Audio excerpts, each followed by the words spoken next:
Bon, Yannick Parent, là, ça fait combien de fois qu'on se croise dans le couloir puis qu'on se dit, on va-tu faire, à un moment donné, vont-tu nous mettre ensemble dans le même studio vrai, hein? pendant le même... C'est là. Je suis tellement content. Je suis content de te parler. Merci de m'accueillir. Faites un super job, les deux, hein? Ah, puis t'es Good fin. job. Courtier immobilier. Ouais. T'as plein d'opinions aussi. T'es un ancien policier. Mais là, tu vas venir nous parler plus d'immobilier.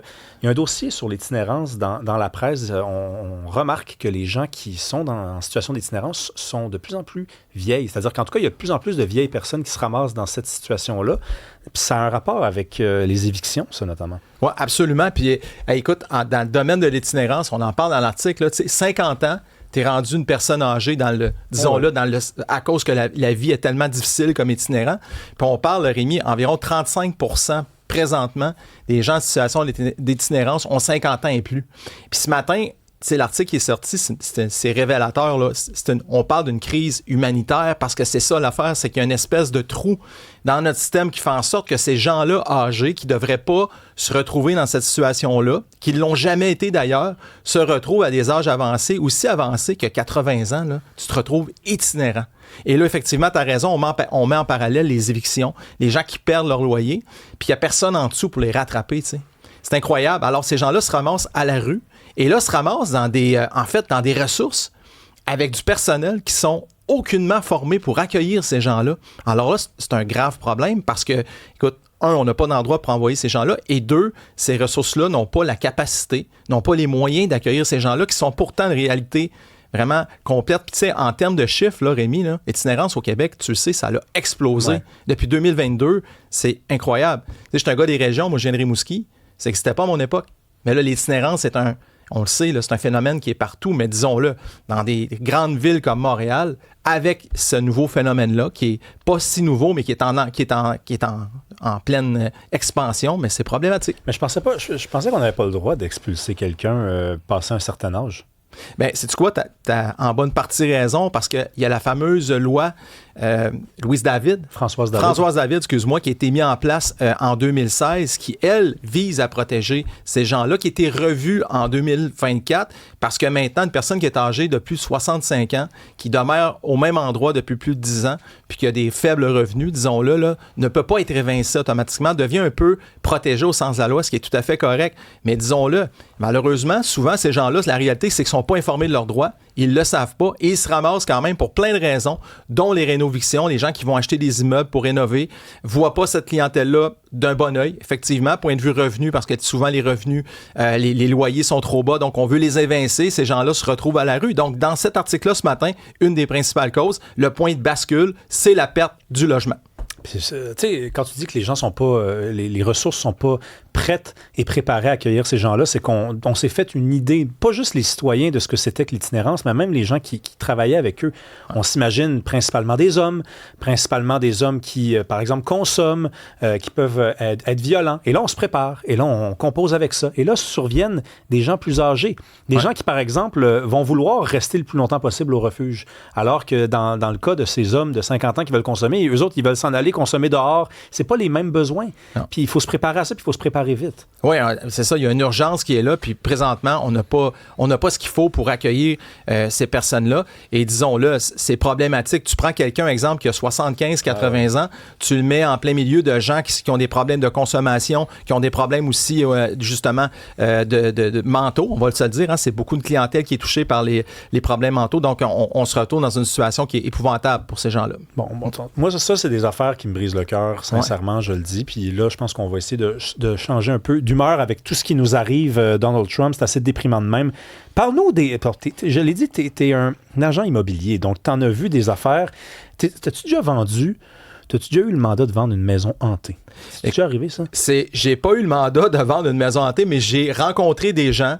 J'ai été chez des gens qui prétendaient que leur maison... La distinction était une petite nuance importante. Il y a quand même une nuance importante qui prétendait que leur maison était hantée. Et ces gens-là, entre autres, prétendaient qu'il y avait une entité bien présente dans la maison. Même ça allait aussi loin que le propriétaire disait que cette entité-là, un soir, l'avait poussé en bas des marches du 2e étage. Était tombé, qui s'était blessé. Des gens dans la maison qui reçoivent des objets venus de nulle part. Oui.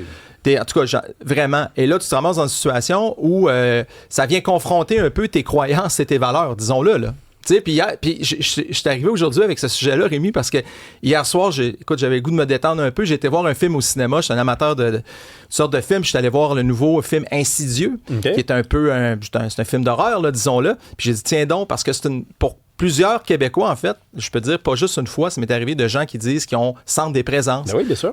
Sentent aussi des émotions dans leur maison qui s'expliquent pas. Puis même pour certains qui voient des choses aussi qui, pour le commun des mortels, ne voient pas nécessairement non plus. Tu sais. Puis nous, les courtiers immobiliers, des fois, on peut se retrouver au cœur de ça. Moi, je suis entouré de gens qui croient ça. Hein. Vraiment, je sais pas, je les attire. Là. J'ai toutes sortes de gens. J'ai toutes sortes de gens autour de moi qui me disent qu'ils croient à ça, les présences. Jessica, qui travaille avec nous, là, est convaincue que ça existe, ces affaires-là. Là. Puis, tu sais, je veux dire, elle me regarde bien sérieusement quand elle me parle de ça. Là. On est obligé de la respecter là, et de la croire sur parole. Mais qu'est-ce qu'il faut faire alors? Par exemple, si on veut vendre une maison, peut-être qu'on a trop composé avec le fameux lancer d'objets imaginaires dont tu viens de parler. Est-ce qu'on le mentionne? Est-ce qu'il ne faut pas le mentionner? On veut s'en débarrasser de la maison. En même temps, on ne peut pas non plus souhaiter que la personne qui va l'acheter compose elle aussi avec ça. Ben exactement, c'est une très bonne question. Puis là, on avait vérifié l'aspect légal de cette question-là. Puis là, tu embarques dans le domaine des croyances, OK? Des croyances, puis en fait, des valeurs aussi.